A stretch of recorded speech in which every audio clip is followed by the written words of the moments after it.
early week edition of College Sports Now. Roddy Jones riding shotgun with us from ESPN, kind enough to grace us with his presence for the next hour and change. What was in the mug, Roddy? What are we sipping on this morning? A little hot Coffee. cocoa? Well, coffee. No, I didn't know you were a coffee guy.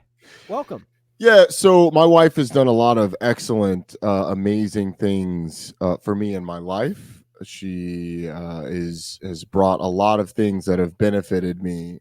My addiction to coffee, though, that's something that she brought into my life that I could do without, to be honest with you. Although I don't mind it. If there's any drug to be addicted to, caffeine's not a bad one. That's a fair statement. The lock of Dawgs hanging out with us as well from his home studio. The doctor checking in today on a Tuesday morning. Rough week 8 card for me and the doc, frankly. But me too. We're bouncing Me too, back. bro. Well, I mean, I'm kind of used to subpar performances from Rod. Like, you had one week where you kind of blew it out, and since then you've been kind of struggling. So the doctor's getting his coffee. I've only had 1 cup today, so y'all bear with me. I might be a little cranky, okay? Let me set the table for the show. Brad Crawford from 24/7 Sports is going to join us here in about 25 minutes. We're going to talk heavy SEC with him. Why? Because the SEC is the best conference in America, okay? That's why. And we had some pretty elite football over the weekend. Georgia, Texas, Alabama, Tennessee. Roddy, you got to call an SEC game. Before we get into the recap from Week 8, how was your first ever trip to Fayetteville? It was good. It was so you were right about the terrain. Hilly, like up and down. No one quite warned me that the airport is like 40 minutes from Fayetteville proper. Tough to get to. And the way it took me was back roads on the way in. Let's just say it was a little. Bro, that's the only way to get there. Like, there is no You can highway it. You can highway it. Like, I highwayed for 12 miles on the way back. Maybe it was a little bit longer of a trip, but for whatever reason, it took me highway on the way back. But to get there, it was whoa. I felt like I was on a roller coaster. Yeah, but it was good. The people of Fayetteville were very kind, very nice. We stayed at the Graduate right there in downtown Fayetteville, and did not make it to Catfish Hole. Went to Herman's though, because our camera guy knows the people that work there, and they got us a little table there when it was busy. So it was good. Am I supposed to be impressed with that? Like, I just wanted to give context as to the reason why we went. The thing is, how many years have we been doing a podcast together? You're right. Roger? A long time. I feed you a recommendation. I'm telling you about the bottomless hush puppies that they serve at the hole. Yeah. You ain't interested. Yeah, well, I am interested. The thing is, what happens even with these night games is we have the opportunity to have multiple meals, but what ends up happening is like lunch on Friday ends up being right around coaches' meeting time. So we never eat lunch on Friday because coaches' meetings will start at like 11. We'll get out at like 1, and then we'll do some stuff after. And by the time you look up, it's 2:30. You grab a snack, and you're like, we'll just rough this thing out until dinner. And then dinner on Friday usually is a team thing. Like, we go as a group. So I am not the sole decision maker there. I can offer my thoughts, but I'm not the sole decision maker. And then on Saturday, like we have breakfast with our production meeting, and then lunch. I'm usually watching games. So I'm just like, let me grab something. So I grab something at the hotel bar, and then there's no dinner. So, it ends up being like one meal, and I only get to one place. So I didn't get the Catfish Hole. It's a tough life, man. It really is. I'm sure there's folks out there that are listening to you. They're like, man, Roddy gets to call football on TV, but he only gets to eat one meal on Saturday. Poor guy. I feel terrible for him. I really do. Once that I decided. Guy had to eat a Caesar salad that somebody made for him at the hotel bar. Poor guy. I feel terrible for him. I want to ask a quick question before we get into the football. Yeah. We are 9 days out from Halloween. Okay, yep. We're all dads on this show. Okay, we all got kids. Yes or no? Are there Halloween decorations outside your house? And I'm not talking about like a pumpkin that you carved. I'm talking about like, are y'all doing skeletons? Are there cobwebs? Is there electronics? Are there lights involved? Like, talk to me, because my house does not look like there's any holiday of any kind. Yeah, it's approaching. It should be. That's how it should be. No, there's nothing outside of our house other than a few pumpkins. We put a few pumpkins out. We haven't even carved them yet because they go bad once you carve them. Yes, so we'll carve them on Halloween, probably. Okay. Or maybe the day before. And then we'll put them back outside with the little tea lights in there and let them light up. It'll look cool. Okay. But other than that, no. So last year, Jackie, my wife, got this big web thing that like attached to the top of our house, like the second story of our house. Your boy had to go up on a ladder for that thing. And let's just say, I mean, I can handle it. Like, I've never fallen off a ladder, knock on wood, but like there's always the chance. It only takes once. Like, you only get one opportunity to fall off a ladder, and then you don't ladder anymore. So we have not fallen off still, but I didn't have to go up on it this year. So what about the thing is our ladder doesn't go quite high enough too. So I'm like a little too high for the ladder. Like if you stood it straight up, it would go to our gutters on the second, but obviously you can't, so you got to lean it. And so that sounds dangerous. Doc, how many coffins do you have in your front yard right now? Nothing. Looks the same as it always does. Okay. How's the yard looking, Doc? How's the yard looking? It's okay. It's not bad. Okay. We keep it pretty tight. All right. Good. I'm going to be trying out the caddy onesie that I have to wear for the Doc. We lost a bet. I lost a bet last year. I've heard about caddy that. For Trip. I haven't cashed in that bet yet. He's been kind enough to wait until the warm temperatures have moved on and I can caddy, because it's a full bib, long sleeves, pants. Yeah. So I'm going as a caddy for Halloween. I'm going to be caddying my kids around the neighborhood. Them boys at Augusta don't care what the temperature. They roll up them sleeves and they get out there and they caddy. I know. I'm aware, but Trip's been taking it easy on me because. Okay, so is this going to be it can't just be you two out there on the course and you caddying. You have to have a foursome, and you are the sole caddy. Like there have to be Trip, you, and three other players, and you are caddying for Trip while the other guys are in the cart driving up. That's correct. Yes, that's the expectation. Maybe taking some videos and hopefully, absolutely. And I'm going to be into it. I'm going to be. Server needs to be there. Maybe give him yardages, raking Felder, replacing divots. Felder's not really much of a golfer. He's more. Doesn't matter. This isn't a golf thing. This is a bet thing. You want to come up? I mean, you let me know when, and I might. Let's fly Wayne out. You joke. Roddy used to come up to Winston-Salem all the time because he used to do Wake Forest games for the ACC network. But now they're shipping him to Boulder. He's going to SEC country. I mean, he's only getting ranked teams, and obviously Wake Forest ain't sniffing a ranking anytime soon. So yeah, that's. Although they did pick up a win over UConn, we'll talk about that. Maybe I see you front running with your attire too. Last week you wore the Oregon stuff, coming off the big win over Ohio State. Again, we have to do this every year. UCLA won a game UCLA on gets the mainland. Second win. Shout out to the Bruins. They won a game on the mainland. In the Eastern time zone. Not easy to do. Okay? Not easy. I said it week too. I said Rutgers was Rutgers was a fraud. I've backed off my Rutgers takes. Here's the thing. You know that I have a real job. Like, I don't just get to talk ball all day long like you do, Roddy. Okay, yeah. I have to manage radio networks. Used to work with the Bruins. They gave me some stuff. Yep. Work with Oregon. They send me some stuff. Look, I'm not going to apologize that me and Dan Lanning wear the same stuff on the sidelines. I'm not going to apologize for that, okay?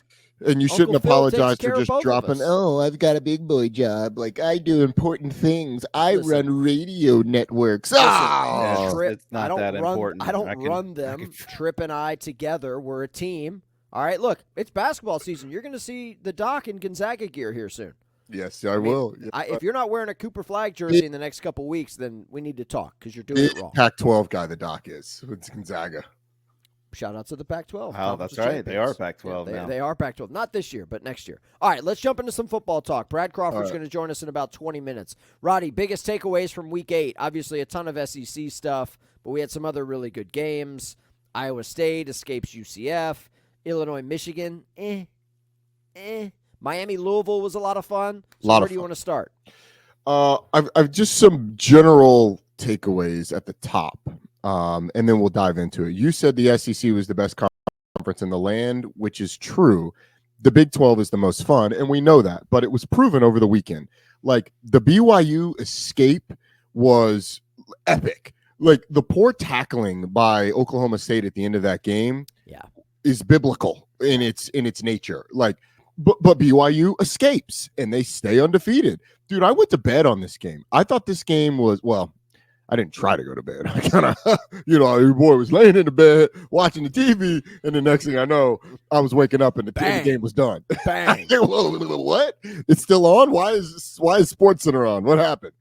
But BYU's comeback, I thought, was phenomenal. Like, Oklahoma State's 0-4 in the league. They're 0-3 overall. And this is maybe a college football thing in general, but I don't think in any other conference the 0-4 team at the bottom of the league is challenging the undefeated team at the top of the league in the same way that will happen in the Big 12.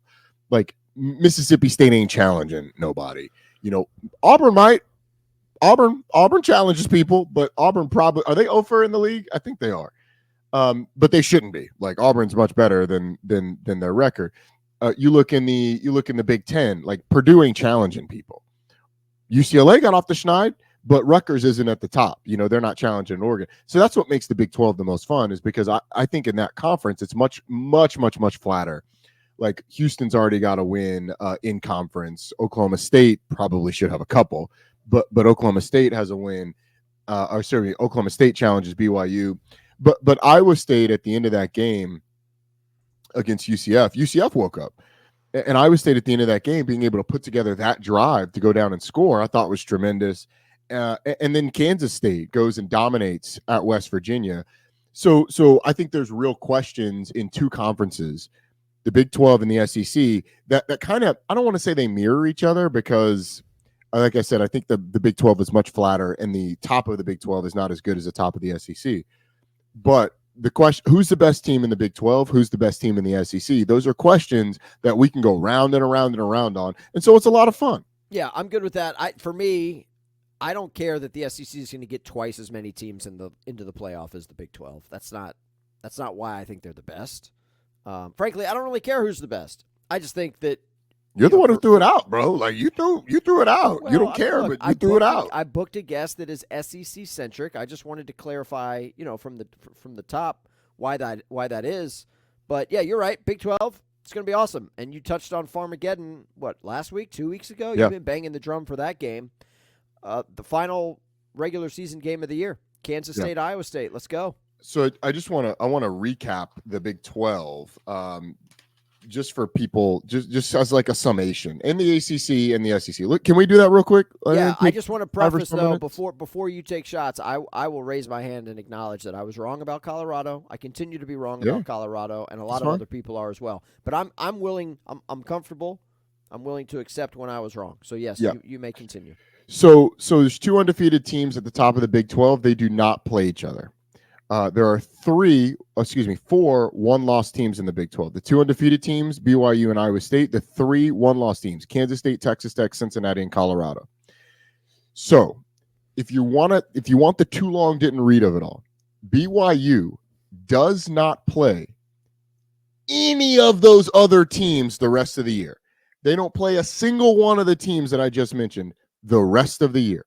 They have played one of them so far, and it's Kansas State, and they won that game 38-9. In a game that Kansas State, like, this is weird, and you guys can come at me in the DMs, or you guys can come at me right now when I say this. Kansas State was actually the better team that day. The thing is, they turned the ball over 3 times. They had a ton of penalties, but if you just look at the plays, how we are playing football outside of the penalties and the turnovers, which are big parts of football. But if you remove those, and you can't, Kansas State was just as good, if not better, than BYU that day. So if they clean that up, like, Kansas State should be fine. I think they're the best team in the Big 12. Iowa State. So BYU the rest of the year plays UCF, Utah, Kansas, Arizona State, Houston. They don't play Iowa State, Kansas State, Texas Tech, Cincinnati, or Colorado, the other teams that are kind of in the running. So BYU has the easiest track to get there.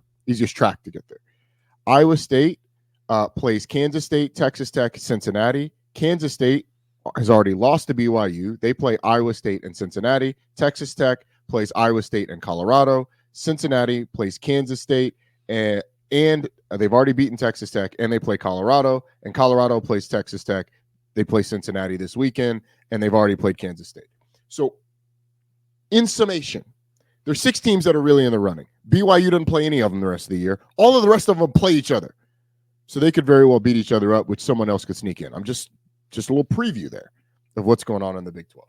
You can do that in every other league, but it's pretty straightforward in the Big 12 if BYU and Iowa State continue to win out, or if Kansas State wins out. Can I just throw this? Go ahead, Doc. I'm sorry. I was just going to say it would be very, very typical for Texas Tech, who was undefeated last week, right, in league play. They lose to Baylor, turn around, beat Iowa State this week. It could happen. Like it would just be a very which would just completely mess up my chart. I just don't know what to do after that. Like have you been through the tiebreakers and like the scenarios that could happen? Like I want to talk ball, but this has occupied a large part of my brain. I don't have ESPN stats and research just feeding me stuff, okay, like you do. No one feeds me this stuff. I'm like a dog with a bone. Like I see it and I gotta. Speaking of dogs, how about them dogs? We'll talk about that later. Yeah, barking doesn't behoove a grown man, especially you. But so the SEC will have it like the SEC will have pretty straightforward tiebreaker scenarios. I think you could have 3-team tiebreaker scenarios, but you're not going to have to go that deep because the ties will happen with one loss, which gets you down to like tiebreaker 3 or 4, usually 3, and you're able to figure that thing out. The Big Ten and the ACC have scenarios where they have 3 teams that are currently undefeated where none of them play each other. In the Big Ten, it's Indiana, Oregon, and Penn State. In the ACC, it's Miami, Clemson, and SMU. In that case, you'll have to go to, in the ACC, it's tiebreaker 5. In the Big Ten, it's tiebreaker 4.2 or whatever, like 4.2, where the conference winning percentage of your conference opponents is going to decide it. So in the Big Ten, you would obviously have an undefeated team not go, because if all of those teams make it through the rest of the year and they're undefeated and they're tied, they're all undefeated, and an undefeated team doesn't go to the Big Ten championship.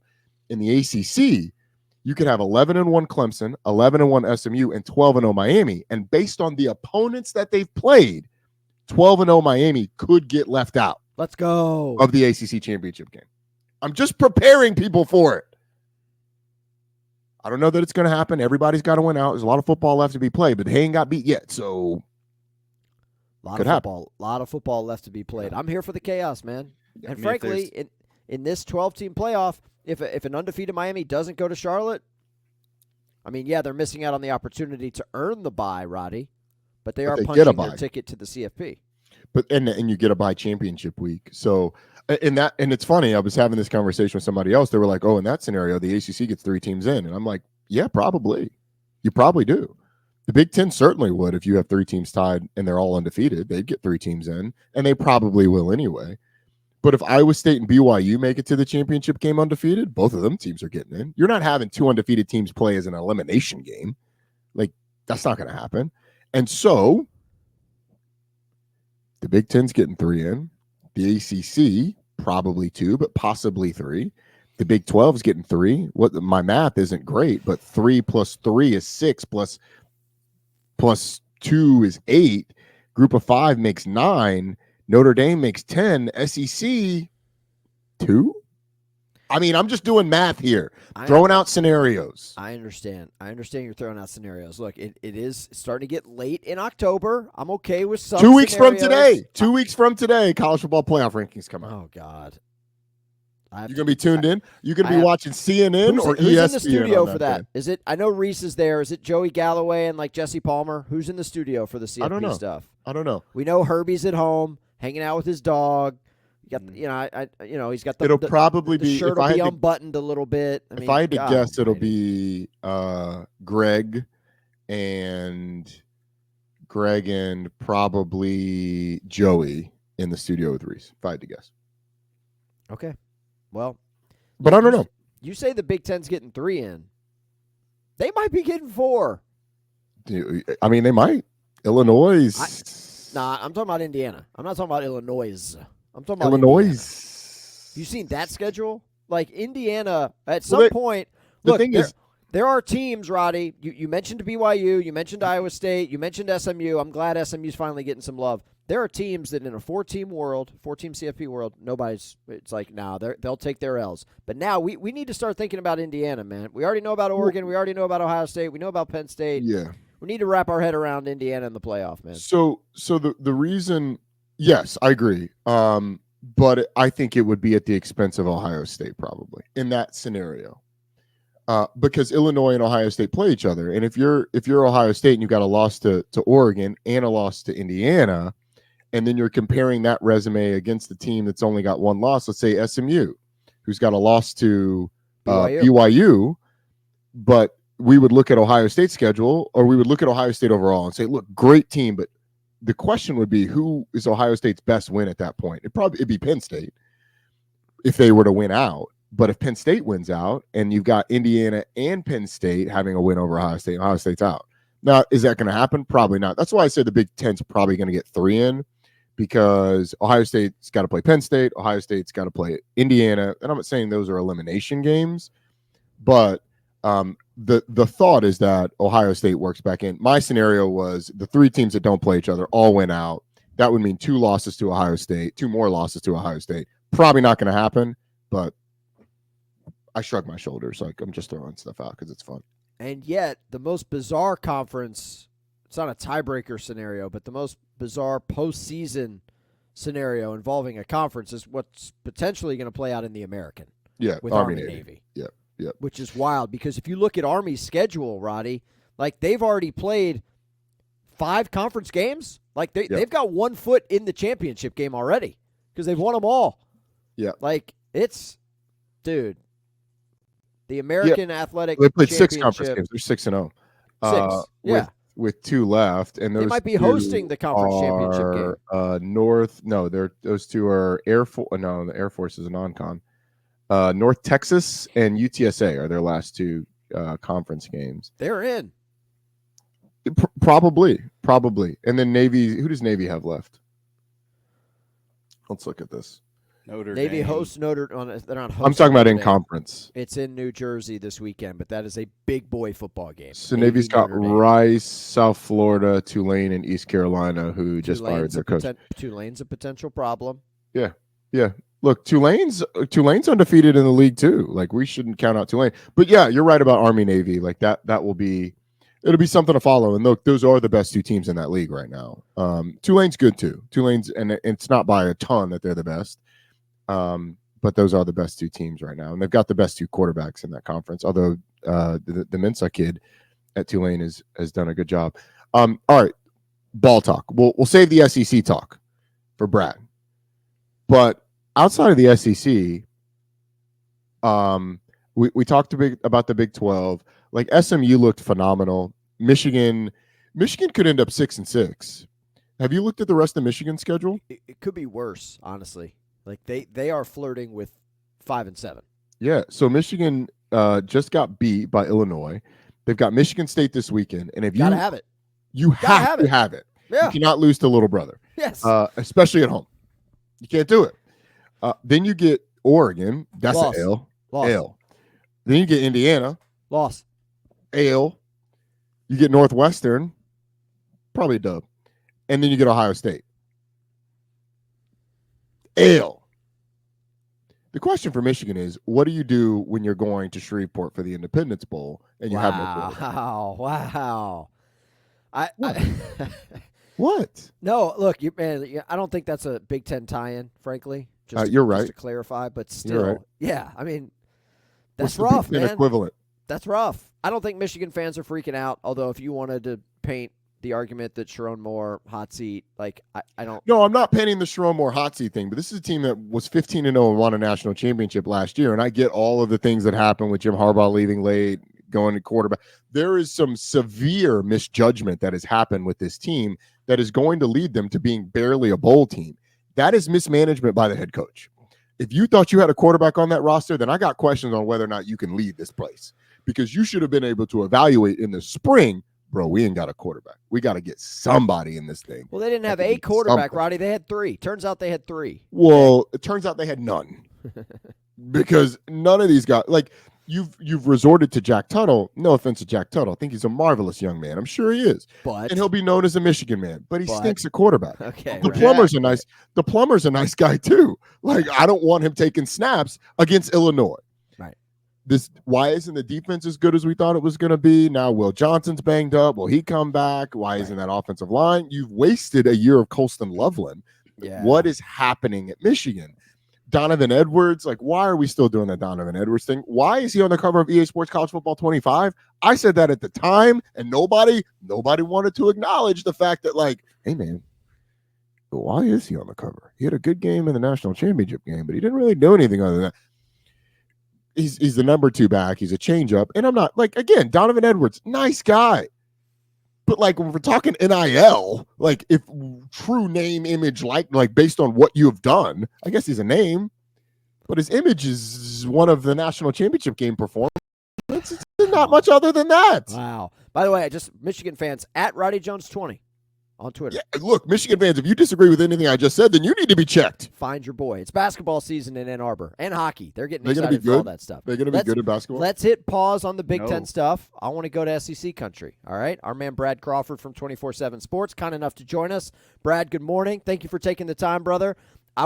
We've been saving the SEC talk for you. Okay. Sounds good. This time a week ago, I don't know. I know a lot of Georgia fans. Okay. I didn't know anybody wearing red and black who felt good about that trip to Austin. Okay, I felt like a lot of people thought we're going to go to Texas, we're going to get a whooping. Turns out a healthy Michael Williams makes a huge difference when you're playing on the road against Texas. What were your biggest takeaways from the win? Obviously, Georgia getting it done on the road, but the way in which they got it done. So I was one of the few national analysts to feel pretty good about Georgia's chances based on Texas's schedule up to that point.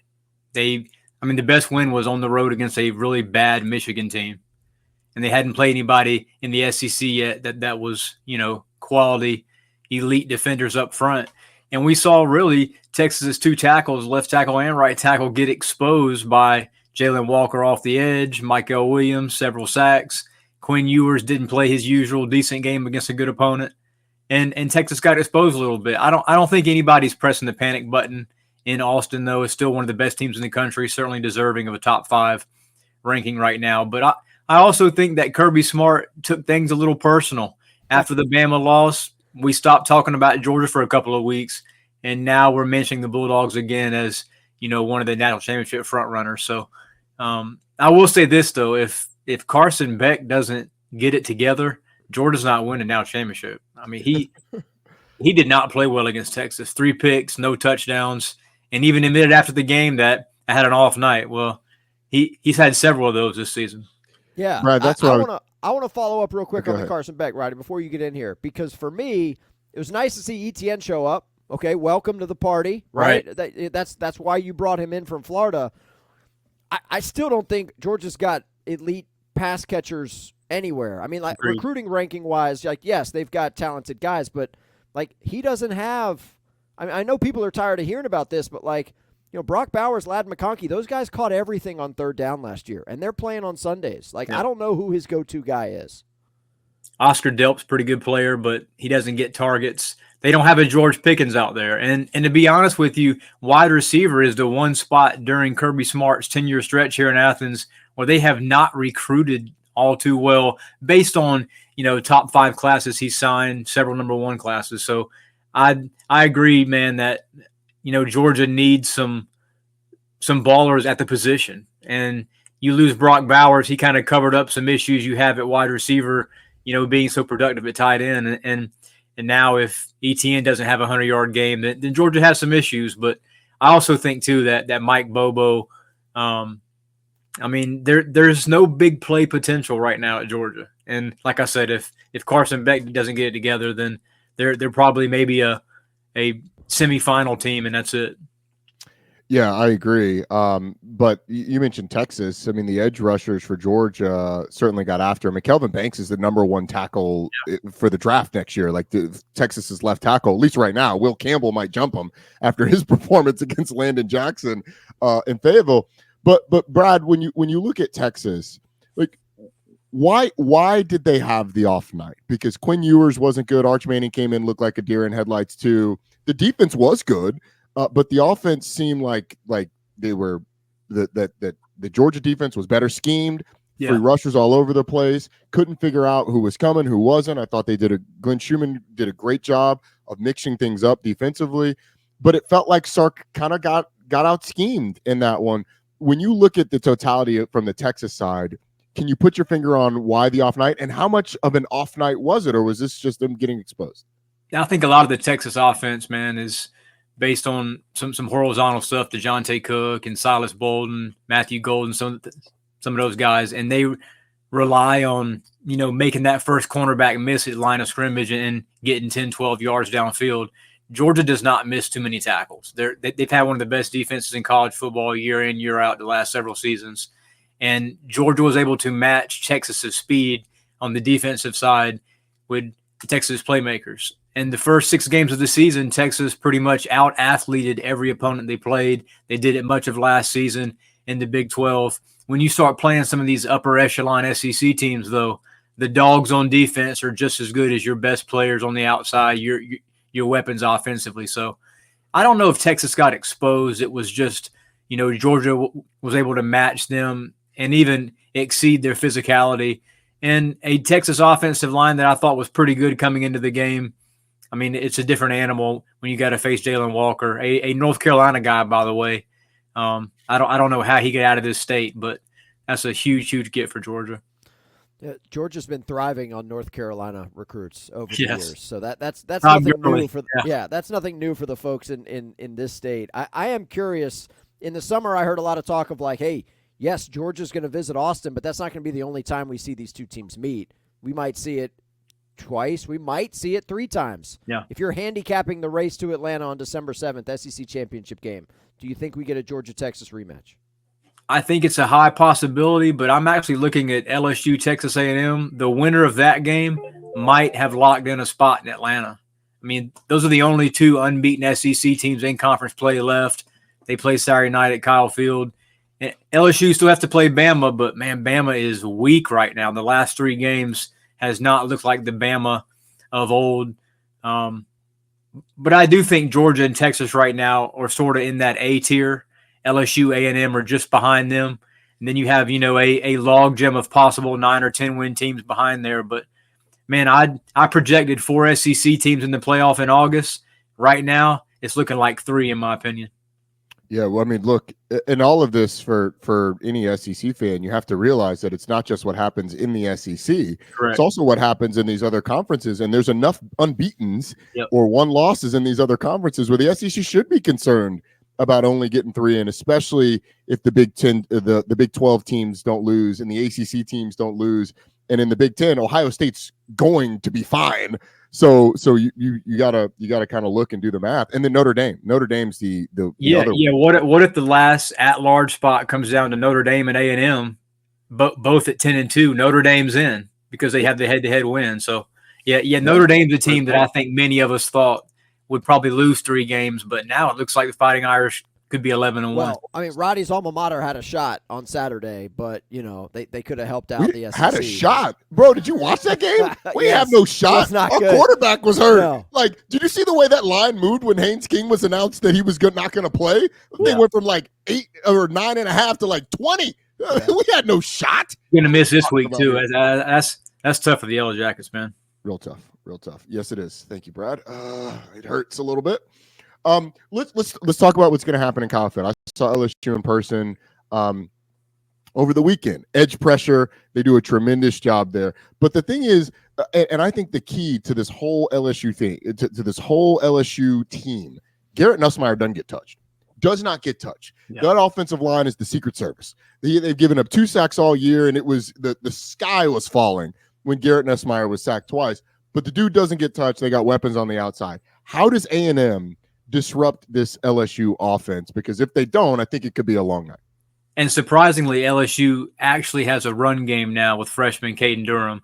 They kind of unearthed him against South Carolina a few weeks ago. And he's a guy, man, heading into the season, LSU was a bit of a question mark in the backfield. He has emerged as running back 1. So they have a balanced attack, not just Garrett Nussmeier throwing it downfield. Texas A&M is probably the most physical team LSU will have faced thus far. You would think Bama would be that team in November, but Bama defensively right now is not the same Crimson Tide team in terms of physicality. But I think A&M will sort of try and bring pressure to Garrett Nussmeier. I do think LSU will try to establish the run early in that game, though, to open some things up downfield with Kyron Lacey and some of those guys. When Kyron Lacey has an explosive play, this LSU team, at least offensively, is next to unbeatable. And I really think the turning point for this LSU team was that comeback win over Ole Miss. I mean, they were down at night at home in Death Valley for 4 quarters, and then for Nussmeier to complete 2 or 3 fourth down conversions late in that game, tie it, and win in overtime. This LSU team is different. I thought the Tigers would be a 10-2 team and sort of be in that first 4 out of the playoff, but it's looking like to me the defense is sort of ahead of schedule under Blake Baker, and I'm actually surprised A&M is a 3.5-point favorite in this game Saturday night. A lot of folks have already chalking it up to an Aggies win, but I like LSU in that game. I kind of do too, and I think the reason, part of the reason for Texas A&M being a favorite is LSU has not handled noise all that well this season. Like they had a bunch of procedure penalties against Arkansas, but when you look at LSU, probably should have lost to South Carolina, probably should have lost to Ole Miss. I know that this league is a tough league and you're going to play close games, but like a couple of those games, especially South Carolina, like you had some fortuitous things happen. Lenore Sellers goes out. Ole Miss, like the defense, their offense goes completely dead, and a lot of it was the defense. But when you look back at those games, do you see a team that's flirting with danger, or do you see a team that's improving and finding a way to win? Because I think it's just kind of it's sort of how you view the world is how you sort of put stock in those wins. Yeah, it's all about surviving and advancing the SEC, man. We're not going to have an unbeaten SEC team this season. I don't think anybody projected that. Everybody plays 5 or 6 teams inside the top 20 over an 8 or 9 week stretch here in the second half of the season. So it's really tough. And I think Brian Kelly said it best after the South Carolina game. He said he felt confident of sort of the camaraderie among the guys inside the locker room. I mean, they were down 17-0 to the Gamecocks, and South Carolina had 2 defensive touchdowns called back in that game. So LSU was indeed lucky to win that game. Like I said, trailed throughout the game against Ole Miss, found a way to win that.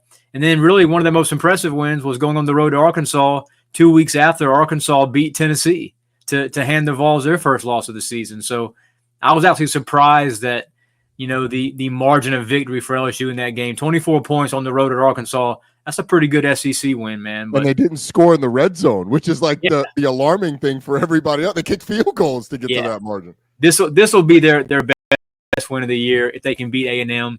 And then, if they beat Alabama, I mean, they're going to be one of those 3 teams, I think, in the playoff from the SEC. Brad, I know it's still relatively fresh, right? But from the 3rd Saturday in October, what you saw, and then, some context. Like, is the sky falling in Tuscaloosa? Is this the new normal, or is this the low point of the season? Like, is Alabama going to turn it around from here, or is this a team that's headed for like 9-3, 8-4? Now this team's headed toward a 8 or 9 win regular season. I had Alabama outside the playoff in the summer. I took some flack from Feinbaum saying, "Oh, you're crazy. This team's too talented for that." Well, the schedule did not set up for a successful year for Bama. And I think you've seen over the last couple of weeks, Jalen Milroe has backtracked as a passing quarterback. I mean, there were several instances against Tennessee where his feet were wrong. He was throwing off his back foot too much. He was trying to escape pressure before going through every progression.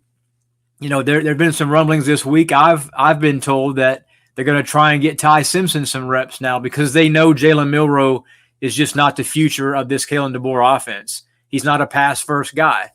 And I think Kalen DeBoer has sort of tried to make Jalen Milroe that when Jalen's strength is getting outside the pocket and making things happen with his feet. But he was timid against Tennessee.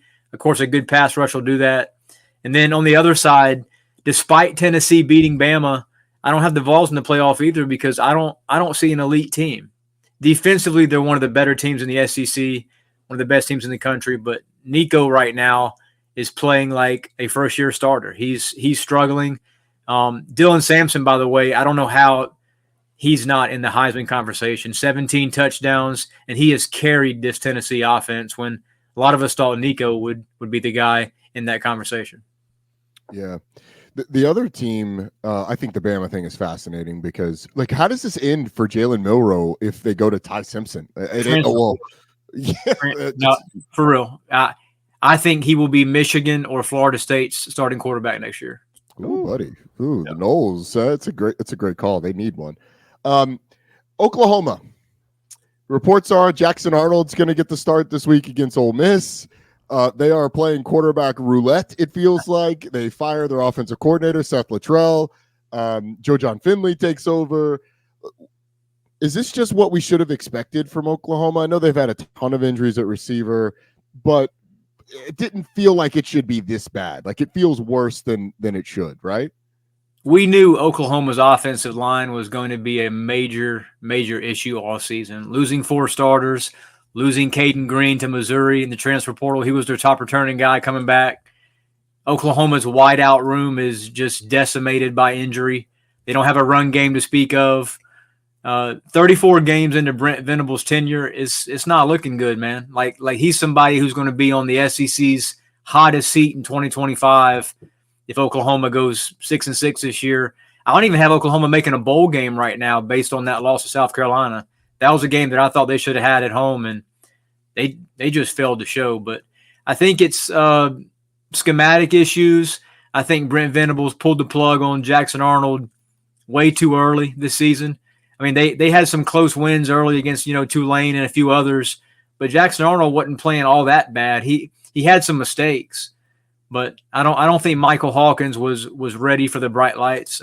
He's shown it the last few weeks, but it all boils down to the line of scrimmage. Oklahoma is not very good up front offensively, and when you can't block in pass pro or in your run game, it's going to be hard to score points, and that's what Oklahoma has found out right now. Brad, how do we feel about the hot seat discussion in this league? Like, we're talking Oklahoma, we're talking Venables. Obviously, people know about the situation in Gainesville. It's going to take a miracle for DJ Lagway to save Billy Napier's job, given what's coming on that schedule. Okay, Georgia, Texas, LSU, back-to-back coming out of the bye week. Not ideal.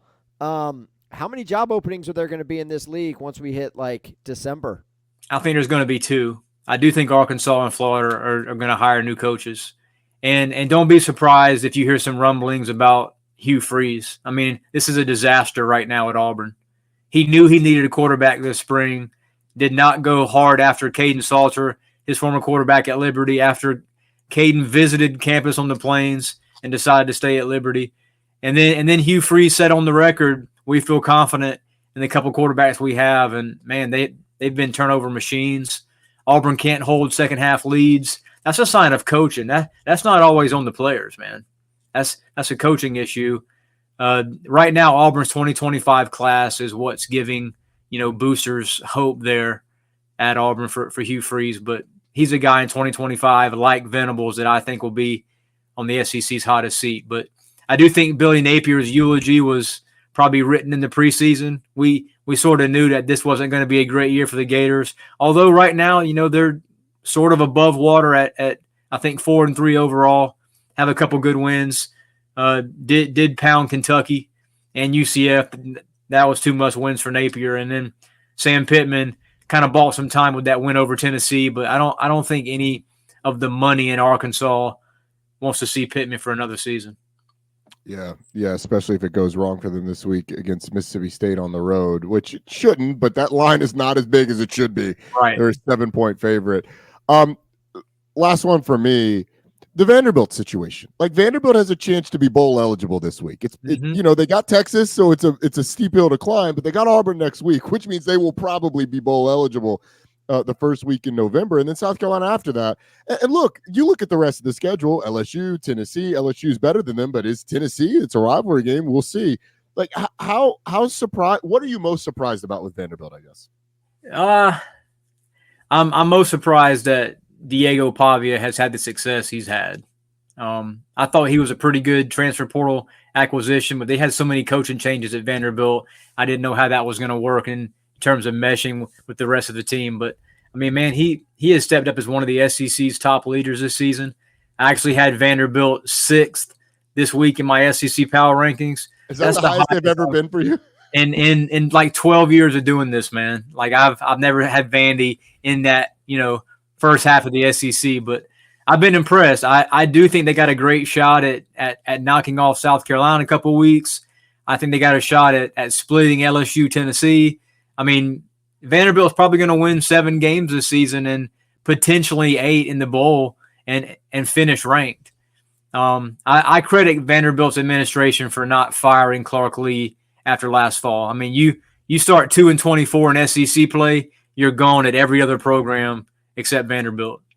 And, credit to him for, like I said, making wholesale changes personnel-wise and coaching.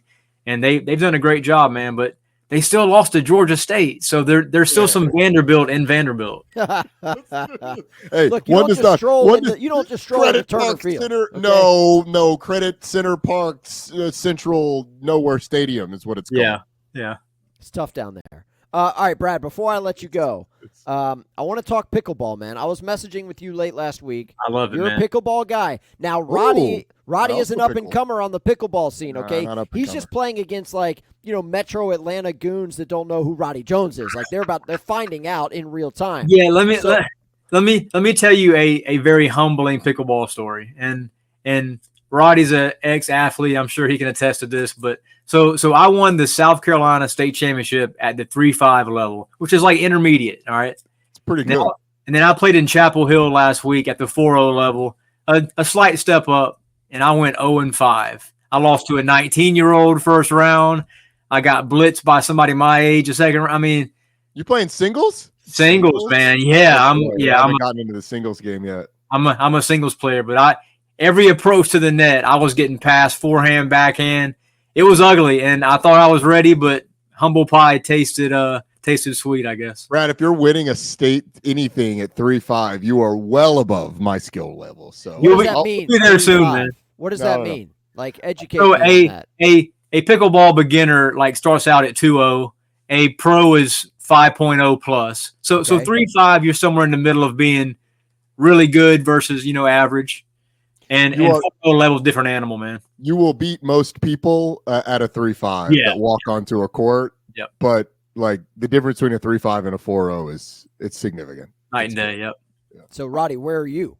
I'm a 3-0. I'm like a 3-0 player. But I don't play singles either. So I would have to get out and play singles to find out. I actually think, Brad, you tell me if I'm wrong. Like in the doubles game, I feel like the doubles game is a lot about control. I feel like in the singles game, because I can cover the court, exactly. I think I could be okay for a little bit, but then you get somebody who can cover the court and actually place the ball, and you can have power in the singles game. It's the best cardio workout in racket sports right now, singles. But you're right, man. Doubles, it's all about hand speed, being able to react in a quarter of a second. Singles, I'm at the baseline with an actual chance to hit a winner. So I love it. I love it. That's great stuff. Brad Crawford does a great job with 24/7 Sports on Twitter at bcrawford247. Brad, thank you for educating us on the SEC, brother. And we'll see you guys again soon. Thanks so much. Sure, dude. There you go. That's awesome stuff. Look, dude, as the world turns in the SEC, baby, let's go. Singles pickleball. It's awesome. Oh my goodness. So much fun. It is very taxing from a body standpoint. Very tiring. Doctor, you mess with pickleball? You get down like that? Are you kidding me? Do you have any memory whatsoever of anything we've ever talked about? You're an elite athlete, though. You got great hands. Move on.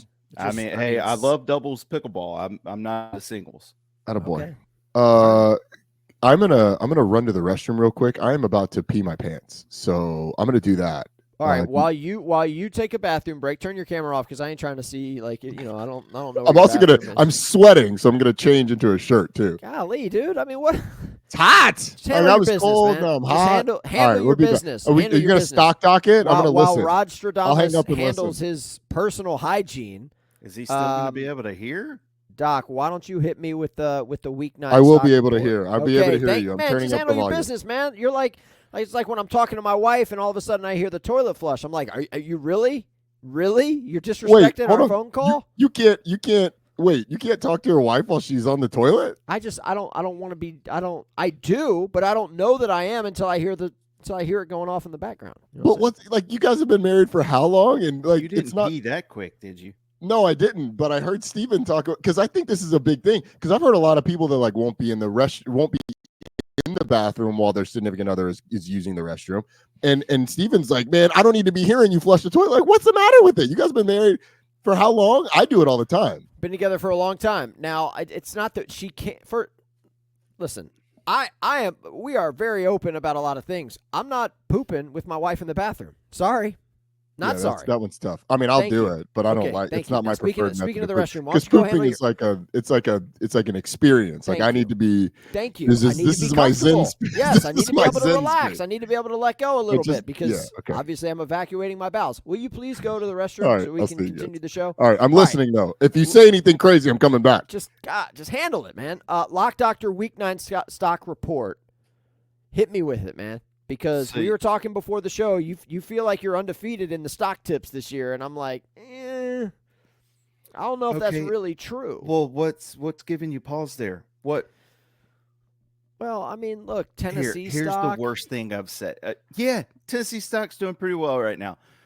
The worst one for me would have been I said 2 weeks ago to sell Indiana, and since then they went on the road. And they covered by a touchdown at Northwestern, and they covered by about 6 million points against Nebraska. Yeah, they did. Last week, which was very impressive. So the teams I've got down here with a question mark, first one is Colorado. What do you think about Colorado? You mentioned them earlier. Here's the thing about Colorado. At the beginning of the year, we were talking about, hey, you better get those wins now because the back half of your schedule is impossible, right? Well, it turns out that the back half of their schedule is not impossible because they're playing teams that we now know are frauds, like Utah, like Kansas, like Oklahoma State. So that was a stretch where I was like 0-3. There's no way. Now I'm like, yeah, you can beat Utah. Yeah, you'll be favored at Kansas. And Oklahoma State doesn't scare me. Colorado could win 9 games this year, Roddy. Absolutely. I'm back at Colorado this week. Back to Boulder for their game against Cincinnati. Another team. Mountain climbing again. Dude, when you see Satterfield, are you and Sat still tight from those ACC days? I think so. Sat and I go back to his App State days. The first game I ever did in the booth was an App State, Georgia State game when Sat was at App. And we talked on the field. And I tell him that all the time, like, hey, man, like, first off, you were great with me that week. Secondly, like, you talked to me for like 20 minutes on the field just chatting when he was at App because, like, he was super chill and they were really good. And I tell him all the time, like, you were the first game that I did in the booth ever ever on TV. So it was yeah, absolutely. I think we're still tight. I don't know. We'll see. We'll see this week. We get him on Zoom and then I'll see him in person. But anyway. What was I talking about? Colorado. Colorado's good, man. Here's the thing, and I've said this over and over. Colorado has the best 2 players on the field, best 3 players on the field every time they walk on. It is Shedeur Sanders and then Travis Hunter on offense and defense. Now, Travis Hunter did not play in the second half against Arizona, so how much will he play? You know, I'm kind of the belief now that he's banged up, that you have to pull him back from his desire to play both ways. You have to pick and choose his spots. And we'll see if they do that. I don't know if they will. We'll see. But I don't think this defense has improved significantly. They can cover in man-to-man, which is something that a lot of teams have a tough time dealing with in that conference because there's not like a ton of elite receivers. And their front is good enough where if you don't have a pretty good offensive line, you're going to get pressured. And they've started to stop the run a lot better, particularly with running back runs, except for DJ Giddens at Kansas State. But I think Kansas State's the best team in that league. So I don't hate that, Doc. Like, I don't hate the stock thing there. I don't know that they'll win this week. We'll see. Like, Cincinnati should be 7-0 right now because the loss. They probably should be. The loss to Pitt. I mean, they were up double digits in the fourth quarter in that one. Yeah, and I also think Shedeur, I was pretty hesitant on him being like the top quarterback off the board type guy, but I can't remember if you did the Nebraska game. Even when he was running for his life, he was still making some throws in that game. A lot of them ended up being drops, but I don't think there's any question that he is the number 1 quarterback right now. Like, you're not going Ewers, you're not going Carson. A lot of people have Cam Ward up there, but Cam Ward, okay. Yeah. But from a decision making standpoint, you trust Shedeur a lot more than Cam Ward. But Cam Ward's got some magic to him. All right. The next team up was Wisconsin. Hesitant to buy on Wisconsin right now just because of the schedule they have coming up. Like, they're playing really good, so I think their stock is probably high. It might be time to sell Wisconsin. Super tough schedule coming up. I can pull it back up here. Here's the thing about Wisconsin and Colorado. It's nice to see. Look, these teams aren't going to the CFP, but if I'm a fan of these teams, if I'm a supporter, it's nice to see improvement. Like, it's nice to see, like, at the most basic fundamental level, you want your team to be playing better in November than they were in September. And that's happening at both those places. I think with Wisconsin, Doc, I think you hold for one more week. They got Northwestern this week. Get that dub. Oh, no, they had Northwestern last week. Got Penn State this week. Yeah, sorry. Yeah, it's time to sell. It's time to sell. Because they got Iowa after that. You don't think I think so. Again? What's the line? Talk to me on this line. The line is at Wisconsin? It's in Camp Randall? 6.5. Ooh. It's at Camp Randall. Yeah. They're getting 6.5. Smells a little stanky. Smells a little fishy to me. Does it? Yeah. Yeah. I don't know. That's a tough one. He's cooking up there. Cheese curds. He's cooking. He is cooking. They've gotten a lot better. You know why they've gotten better? Because Tyler Van Dyke's not a part of the equation. Stop it. The man is hurt. What are we doing here? It does tend to be a good thing when he gets hurt for the football team he's on. It wasn't at Miami. It wasn't good for them. Miami FSU this weekend. Let's go. Psych. We're not talking about it. Oh, it's coming up. No, it's not. Just hang on. Sam Singleton, take a look. I'm disappointed. I will say this. I am disappointed in you and not going to the Duke game. It's right down the street from you, Tripp. Yeah, it's true. Why did you not go, man? Because he knew Florida State was going to get that. Can we take a second for that game really quickly? You get 30 seconds. It was a coin flip game, yeah. Duke had 180 total yards in that game and won. Yeah, because Florida State's that bad. Florida State, man. Like, if you're Jalen Milroe, Brad just said it, like Jalen Milroe, if he gets replaced, he probably ends up transferring. How can you put your trust in Florida State? Have you seen this Cromenhawk guy? 3 of 7. Wasn't good. No interceptions. That's Pretty good. Clean. Pretty clean. Pretty clean. Pretty clean game. You asked why you could put your faith in Florida State because these guys are chasing the bag, dude. They also need to start wearing their gold pants again. I don't understand why they can't just wear their iconic traditional look. What they wear at Duke? What they wear at Duke? The red pants. Oh, bro, the pants ain't the problem. Okay, they might be. You gotta give them a try. You don't know that it's not. Yeah, it's true. He's right, Steve. At this point, we need to try it. All right. You know, that's a theory I haven't heard fully vetted. It's the unis that are the problem. Very good. No, that's it. Didn't they wear the white hats against Duke too? Mm-mm. Oh, is that that was another back game. to the normal helmet. Duke continues to get disrespected, by the way, in the betting market. They're like they're a double-digit underdog this week. Duke's been a nice story, but they're a nice story. Manny Diaz has done a great job so far this year, and they'll probably win 8 games. But where's the? I'm waiting for the other shoe to drop here. It sounds like you're disrespecting him. Duke had 180 yards of offense against Florida State. They won the game, man. They're not here to win pretty. Okay. Just win, baby. ACC Networks in Durham this week? Let's go. Smoo is about to run that thing up. Bro, Smoo is fun. Smoo is a fun football team. RJ Maryland banged up, though. Who would you rather be, Mike Norvell or Lincoln Riley? Mike Norvell. I just got an extension if I'm Mike Norvell. Okay, that helps. Okay. You want the U.S. military or Notre Dame? We've got Army, Navy, and Notre Dame. Who do you want to be? Notre Dame, probably. You think they get through? You think they get through both of them? I think those are the toughest 2 games they have left. Yeah, I wouldn't disagree with that. Do I think they get through both of them? Yeah, I do. Yeah, I do.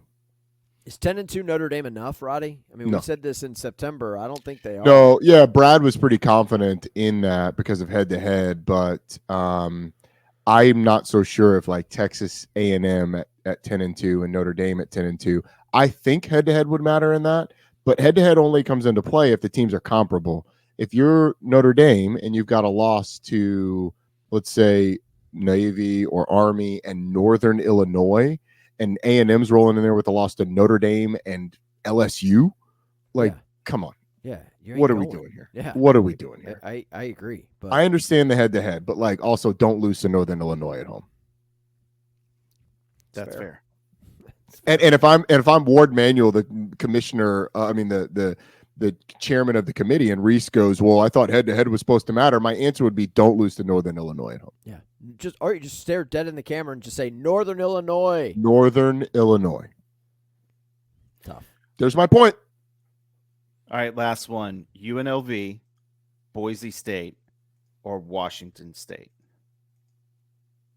I mean, schedule-wise, it's Huge Washington State. For me, Huge schedule-wise. game this Friday. Say that again? Boise, UNLV, who they play each other on Friday. Yep, on Friday. Or Washington State. Who would I rather be? Who has already lost to Boise. But all these teams, after Friday night, UNLV and Boise, the winner of that game, they can pretty much put it on cruise control. I would rather be for Washington State. I would rather be Boise, 1,000%, because I have a path. I have a path to the playoff. Washington State's got no shot of getting anywhere. They're not going to play in a conference championship game. They're wandering through the wilderness. Who knows what the bowl tie-ins are? Like, it'd be a nice story, but they're not going anywhere. You want to be Boise.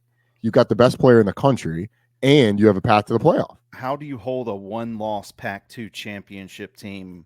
There's no championship. There's no championship. They have to be an at-large, and their conference is the Mountain West. I know. Like, you can call it what you want. Like the Pac-2. It was supposed to be funny. Yeah, sorry. I'm in funny mode. It was funny. It was not funny mode. Thank you. By the way, do you think it's a good thing? Sir. Good thing or bad thing that Boise and UNLV are playing Friday night at 10:30? Do I think it's a good thing? I think it's a thing. I don't think it's a good or bad thing. It's too late. Yeah. What time are they going to play that game, though? That's what I said, 10:30. Yeah, no, that's my point. Like, you're not going to play it at 6 Eastern. You can't on a Thursday. So it's got to be a 9 or a 10 o'clock game. I just think it's a thing. I think it's the life that they live. Okay. I think it's a good CBS thing. Sports Network. What channel is that game on? Why are you disrespecting CBS Sports Network, man? Because I don't get it. Because I don't get CBS Sports Network in the hotel. That's why I'm disrespecting CBS Sports or on the plane. That's why I'm disrespecting it is on CBS Sports Network. It is. Bro, good luck finding it. You have 300 people are going to watch YouTube that TV logins, I'll man? find I have Yeah. YouTube TV. But I don't want to watch it on my tablet. I want to watch the game on the television that I have. You know they have this thing called Chromecast. Like, you can cast it, Roddy. So now I'm expected to use 2 screens of my usable screens to watch this game on CBS Sports Network for a team that may or may not get beat by Penn State by 30 in the college football playoff. Okay. I mean, last week Penn State was fraudulent. So what happened? Now they're beating Boise State by 30? I think Boise State. I'm just throwing out a team. Boise State could win a game. Win a game in the playoff. No, I don't think so. Let's wait until Friday night. I'm going to reevaluate that after I get these guys. They're a 3-point favorite over UNLV. Like, I don't think they certainly wouldn't be favored over anybody. And could they win? Sure, but like, they're not going to. Okay. I mean, they lost by 3 to the number 1 team in the country at their place. But So did Idaho. Are you throwing Idaho in the college football playoff and saying they can beat them? Yes, that's not absolutely. apples to apples, Roddy. How is it not apples to apples? Because one of those teams is ranked and has one of the best players, if not the best player in college football, and the other one is Idaho. You threw out they lost the number 1 team in the country by 3. Idaho lost by 7. It's the same thing. It's not the same thing. I'm throwing them in the playoff. It's not the same thing. Okay. Yeah. One of those games was a fluke. The other one of those games was a hard-fought probably also a fluke. No. Dude, you're not throwing Boise against Ohio State and saying, yep, Boise got a real good shot in this one because look at that Oregon game. Those two, I am not taking away from what Boise did. Love Boise. Dirk Cutter, offensive coordinator, doing a marvelous job. But I think that they would tell you, like, we caught Oregon on an off day, and the Oregon team now is much different. Whoever the Group of 5 champion is, Army, I actually think Army or Navy have a better chance of winning a game in a college football playoff than does Boise. Because Boise plays normal. Like, Boise plays like a normal team. Army and Navy is at least going to throw some stuff at you that you're going to have to completely change your preparation for. And are you going to go live Are you going to go live before a college football playoff game? Because if you don't go live, then you're going to be shocked at the speed that this thing is coming at you at. So, look, differing opinions. I don't think Boise's winning a college football playoff game, though. But I would love to see him in there. And I'm glad they get a chance to be a 12. Matchups matter. That's all I'm saying. Sure. Boise State, Ohio State. Yeah, I don't feel great about that. Boise State. LSU. Yeah. No. Okay. You're not going to be able to stop LSU. Roddy just saw LSU beat Arkansas, man. Now he's all in on the Bayou Bengals. Boise State, Miami. Yeah, Cam Ward, 5 turnovers. No problem. Oh, yeah. Yes, 5 turnovers, and he'll win in overtime because that's what he does. He hasn't turned the ball over 5 times yet. He's done some reckless things. He's due. No. See, the thing that Miami has done with Cam Ward is they've avoided the 5 turnover game. They've limited it to like 2 turnovers, and that we can overcome because we got Cam Ward. Miami's got defensive issues, okay? Those issues may not be exposed until Charlotte, but they will be exposed. This weekend. They will not be exposed this weekend against a toothless Florida State team, which we have talked way too much about on this show today and all season. You got to work anything else you got for us, Doc? Because we got to get Roddy's picks. Nope, that's it. Okay, there's your Week 9 stock report. Buy low, sell high. Buy low, sell high. You ever been to a buy low grocery store? I don't think I have. Where are those? Well, there used to be one in Harrisonburg, and that's where I used to go to buy my groceries. Yeah, of course you do. By the way, I called it. I told you. I even gave you the game, which I put down on Rodstradamus' card from last week. Georgia Southern catching 10 wins outright against JMU. You're welcome.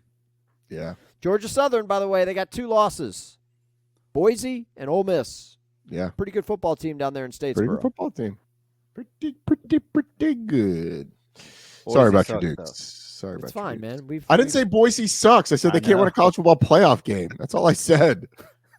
Steven, look at what they did against Oregon. Roddy, you went 4-7 against the spread last week. Yeah, it was bad. So, I had some right picks that just didn't go my way. Did you? Clemson left the door wide open. Clemson was up 38-10 in that I'll game. I'll grant you that Clemson left the back door open. Louisville +4. That was the right pick. It was the right pick, and I got screwed by them giving Miami a touchdown in the end zone. Literally fumbled the ball into the end zone. Miami jumps on a touchdown. Oh, what was the margin of victory in that game for Miami? Oh, it was 7. Jesus. Unfreaking believable. MTSU, -9.5, won by 9 Tough. against the Owls. Tough. Yeah, it's a bad beat. It's a bad beat. I'm 7-4. I'm 7-4 if those things. 7-4 if those things go my way. This is why we don't bet on sports, people. I just want people to know. I want to give people faith in Rodstra because 4-7 doesn't look good, but what should have been is at least 7-4. So here's the thing. 7. BYU -9 and a hook. Probably wasn't the right way to go with it, but BYU gets the dub late.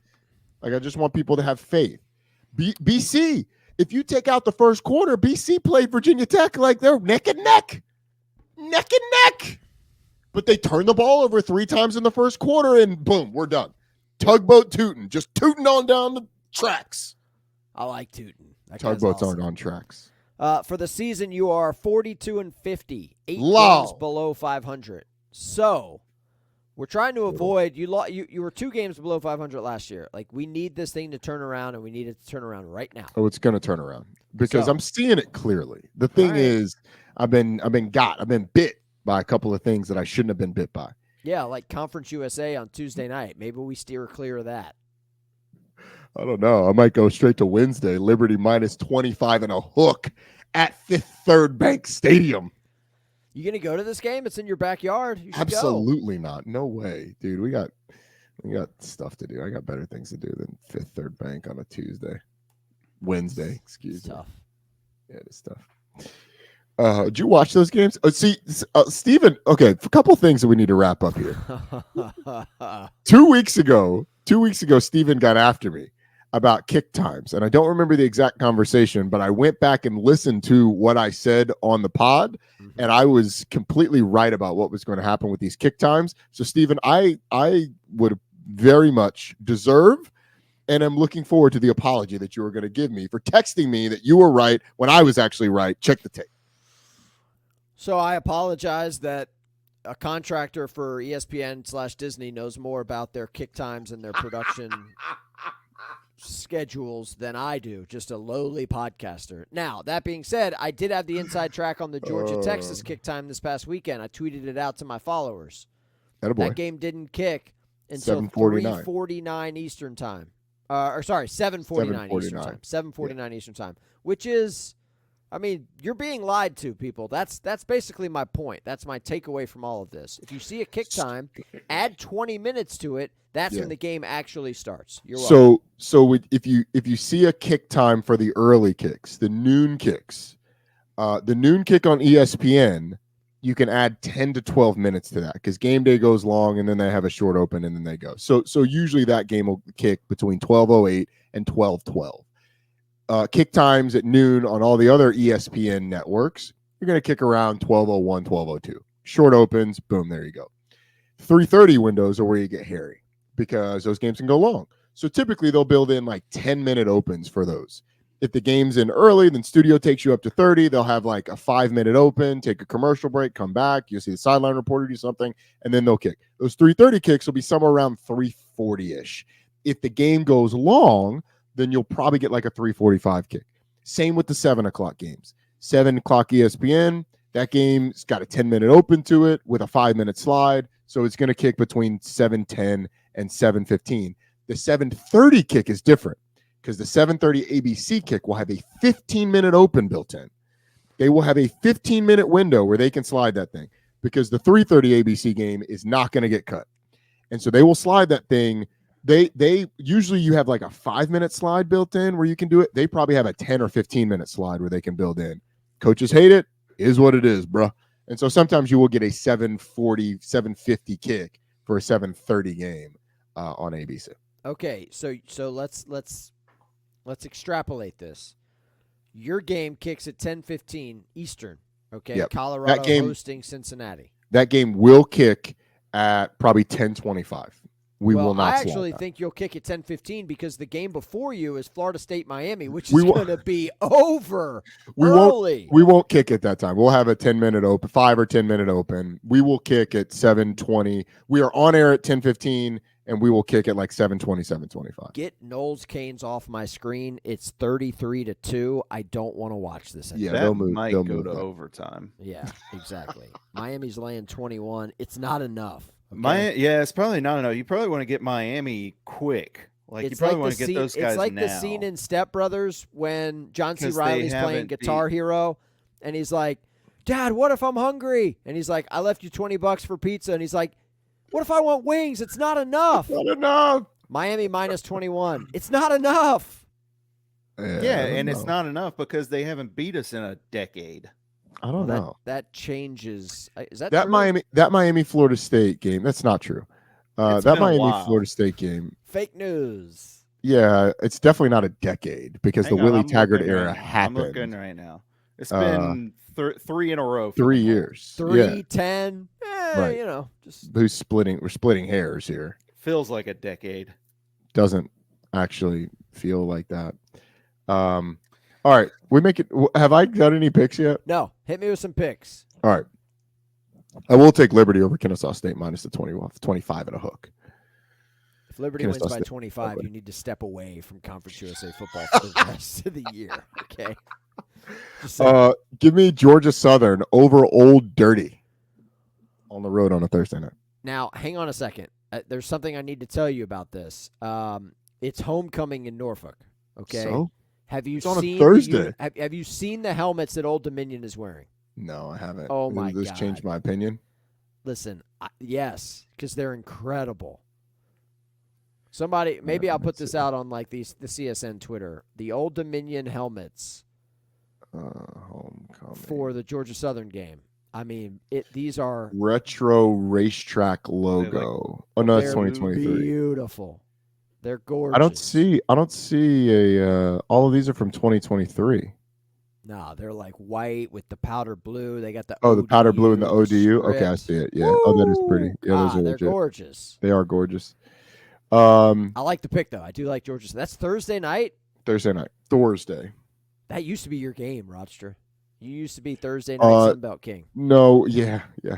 Although the Matt Berry crew will be on Syracuse Pitt, also a Thursday night game. Pitt getting -6. Narduzzi's our guy. Narduzzi joins us every Thursday on College Sports Today on Sirius XM Channel 84, noon to 3.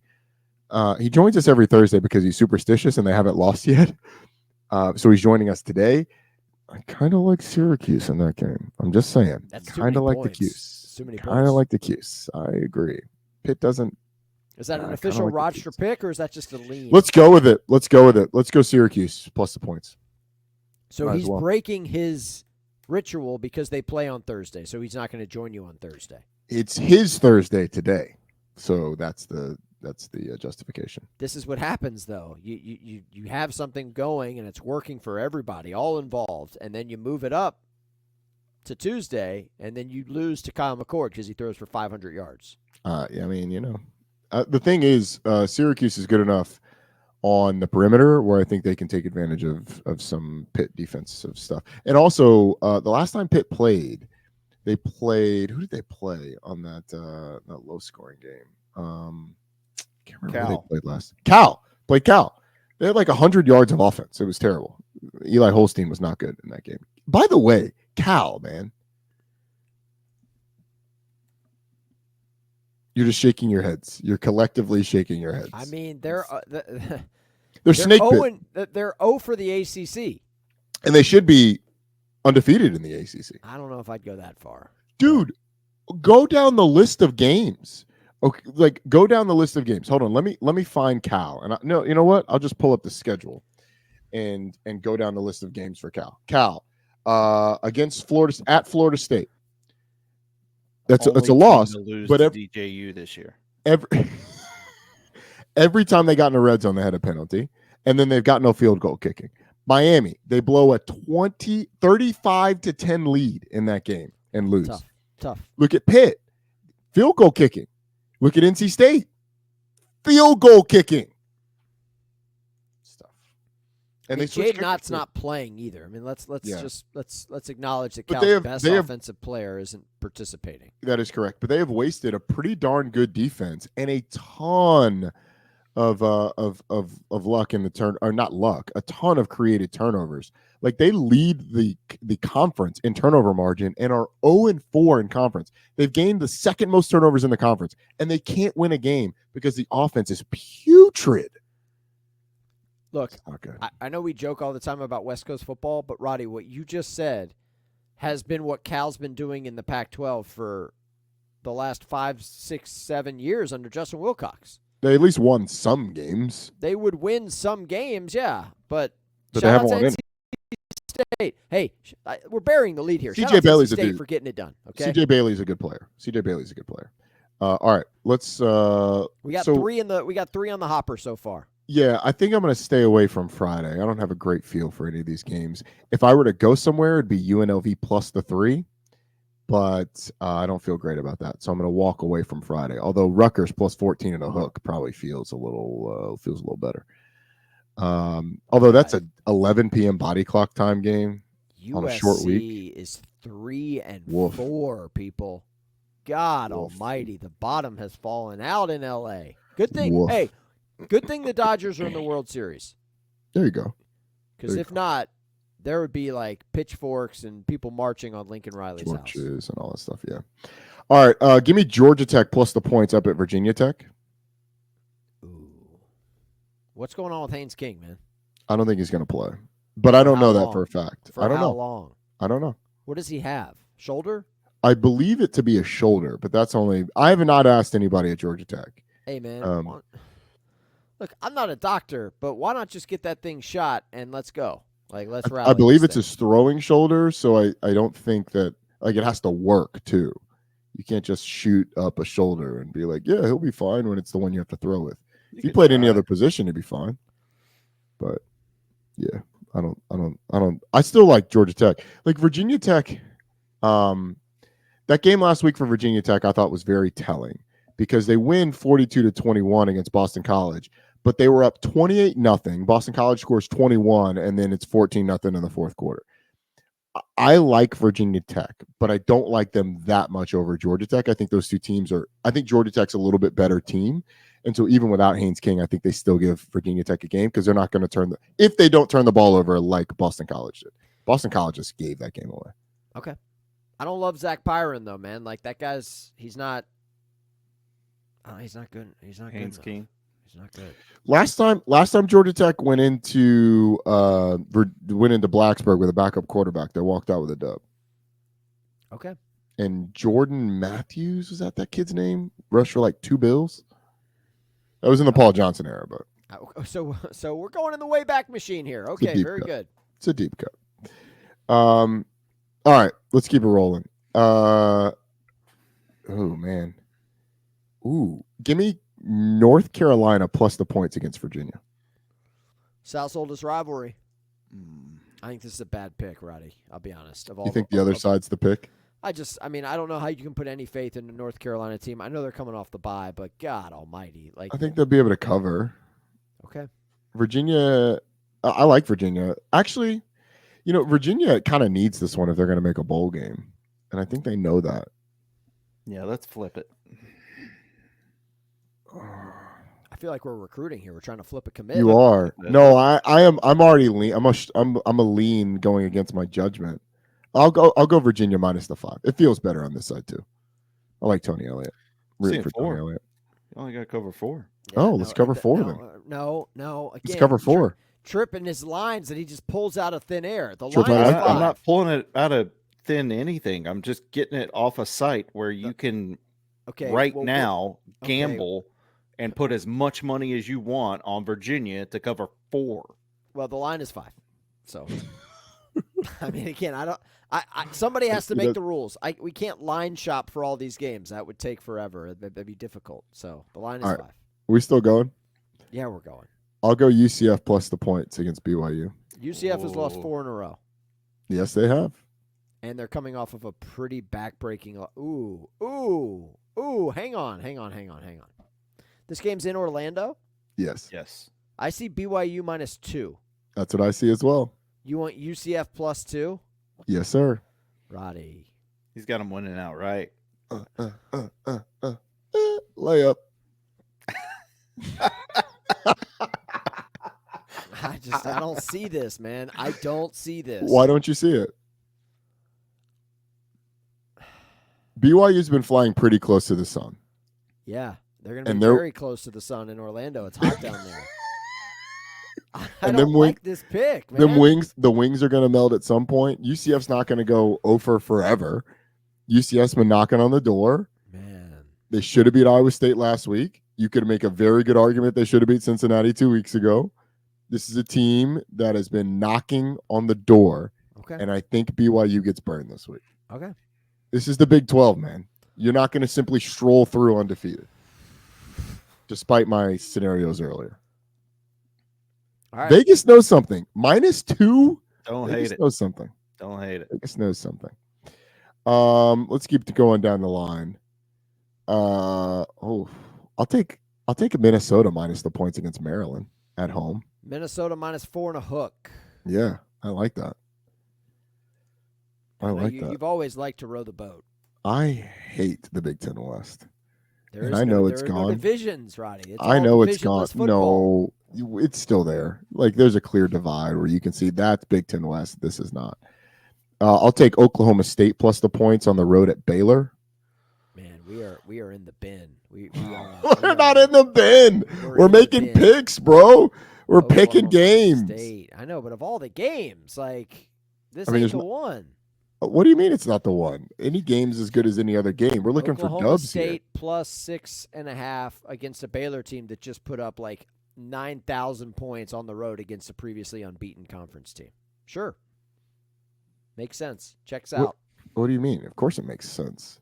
Look at what Oklahoma State did last week. They blew it. They shouldn't have against a previously unbeaten conference team. Okay, there we go. Yes, thank you very much.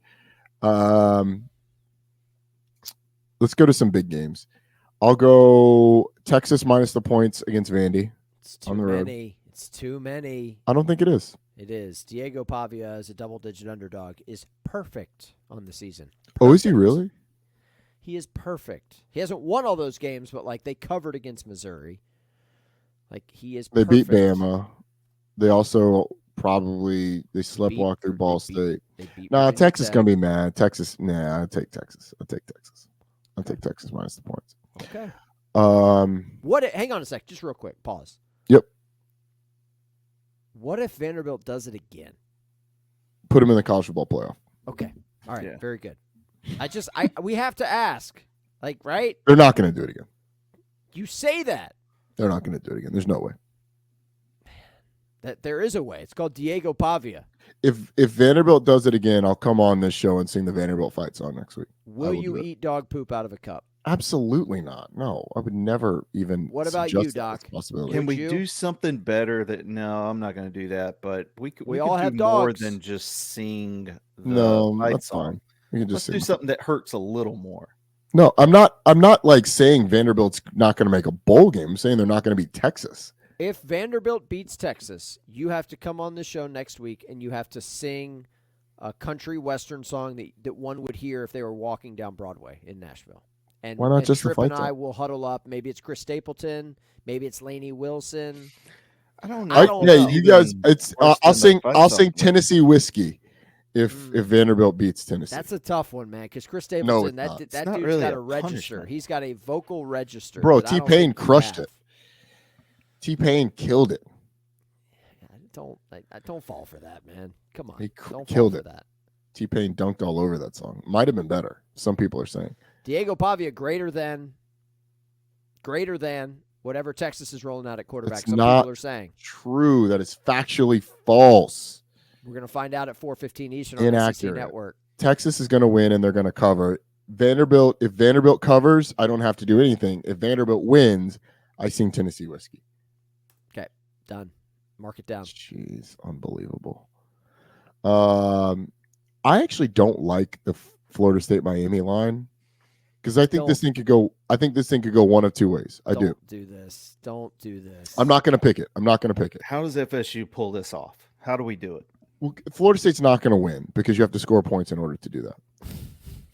How do we score some points? What's a couple what's some trick plays we could run? You're not scoring offensively. Maybe one, maybe two. Special teams, defensive touchdowns, and I think both of those things are within the realm of possibility.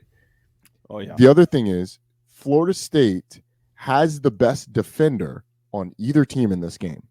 Joshua Farmer has been an absolute dog this year. And he didn't start off that way, but he's been playing great. And if Florida State wakes up, they can get pressure on Cam Ward. People have done it this year. That offensive line has not been as impenetrable as we thought. And Marvin Jones Jr. and Patrick Payton are talented. They just got to wake up. The thing is, can you bring Cam Ward down? And so I think if you're looking for the turnover game, Stephen, from Cam Ward in at some point, this could be the week. I'm listening. I'm not saying you throw out the records. I am not saying Florida State is going to win this game because I don't think they will win this game. Look.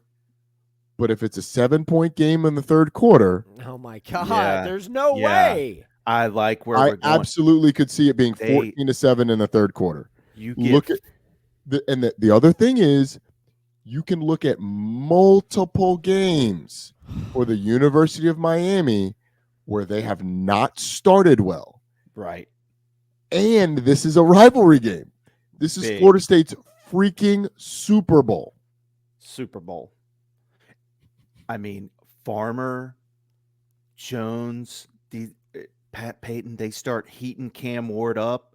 He throws a couple lollipops up. A.Z. Thomas, Shaheem Brown, run a couple back. Brock Lynn, run a little back. Energy to the offense. They score a couple, 28-27. No, it's too many points for Florida State. You know what? You're doing a deep dive on this game. I'm looking at the line here. The total is off. I know that Miami just scored whatever they did, 52 against Louisville.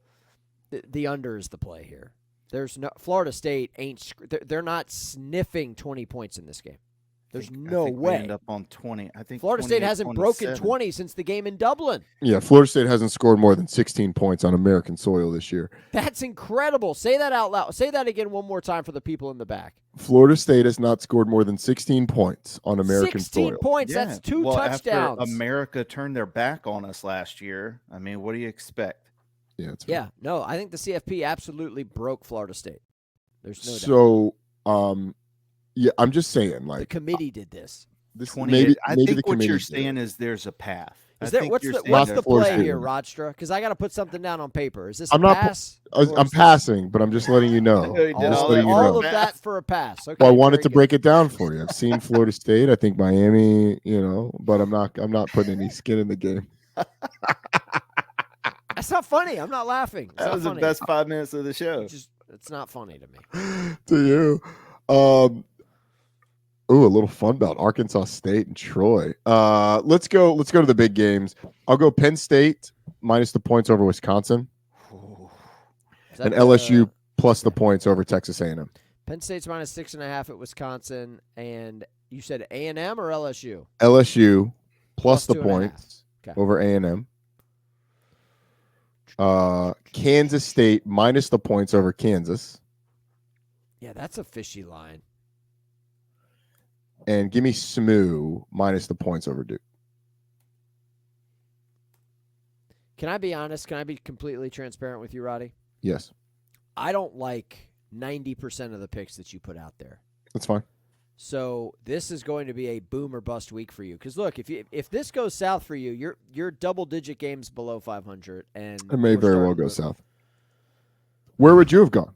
I mean, since you're Mr. I poo-poo on your picks. Mm-hmm. Well, look, Tripp and I do a 3-for-all on the Friday show.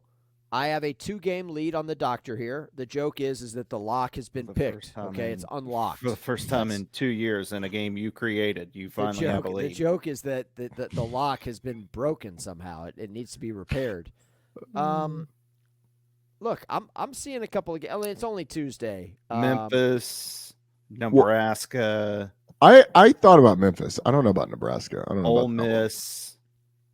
Nebraska got embarrassed. They got pantsed. Ole Miss Saturday. Probably wins by 40, so that should be a no sweat. Ole Miss. Lock there. Ole Miss is hosting Oklahoma. Yeah, it's 20.5. Yeah, that's not enough. That's not enough. It's probably not enough. It's probably not enough. I think Ole Miss is probably my top play on the board so far. I got to be honest. I'll throw one from your neck of the woods, Roddy. I'll throw SEC out at you. I think Mississippi State could beat Arkansas.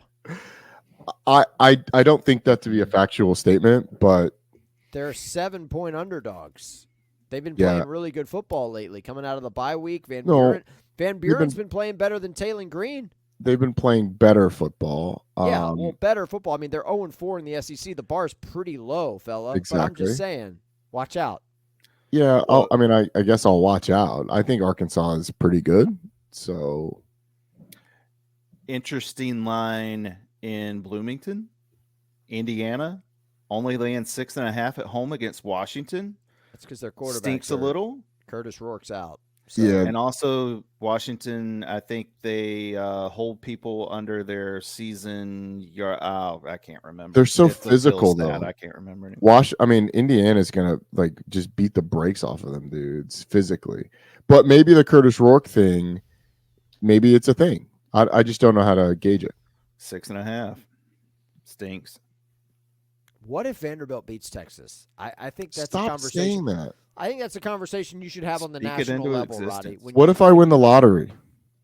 Well, then I'll never see or hear from you again. I'll still do the show. No, there's no way. Roddy, if you won the lottery and you've got 9 figures in the bank account, I will respectfully cut ties with you.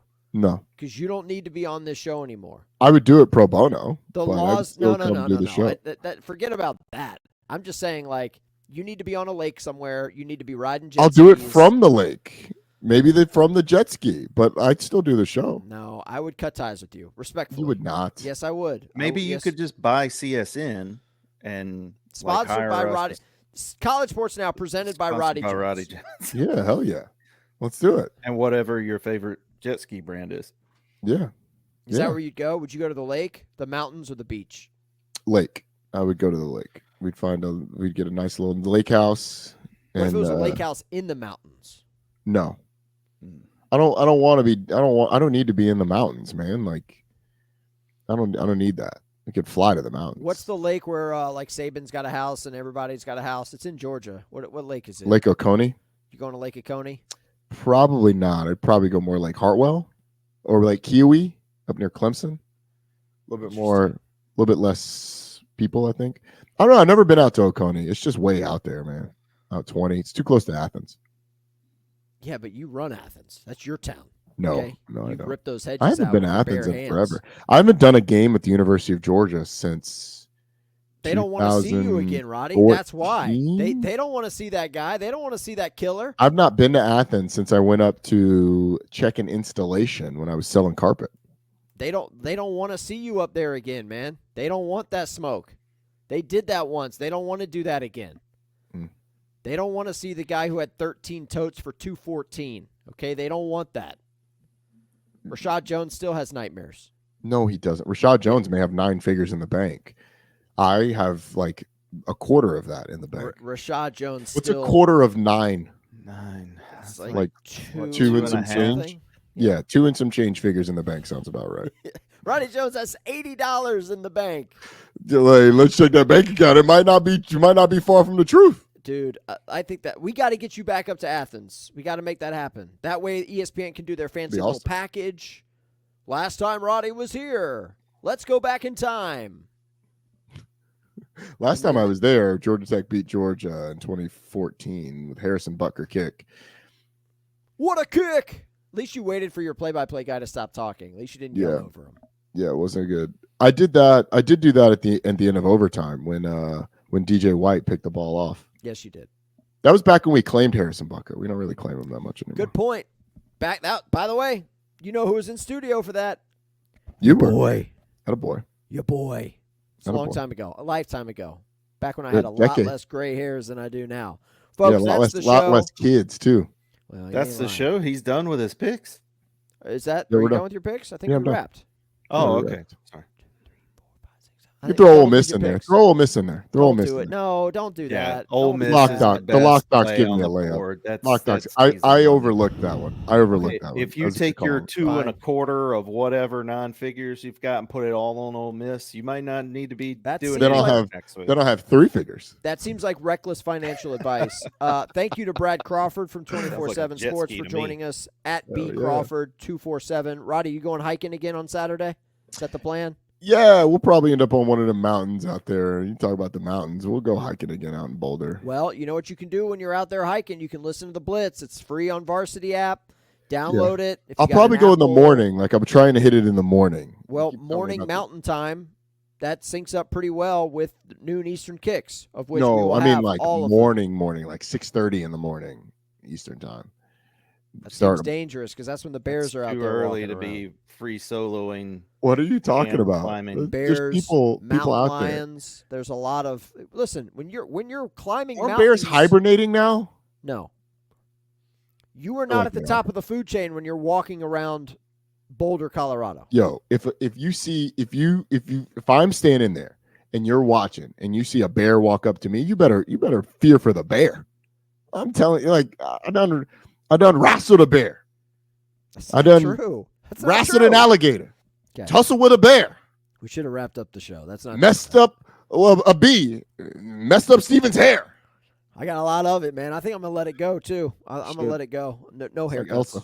No haircuts coming anytime soon. Thank you for listening to the show. We will be back on Wednesday with Wayne Cook, who will be feeling himself because UCLA caught a dub over the weekend. Welcome to the Big Ten. Do you think Wayne got out in Jersey? Got out in Jersey? No chance. In fact, my prediction for Wednesday's show is that Wayne is going to be dragging ass because it's not his first or second, but third cross-country trip, and he was tired the last time they went to Penn State. He's going to downplay it. He's going to be dragging ass. That guy's exhausted, guarantee you. Of course. We'll talk to you guys on Wednesday. Thank you for listening.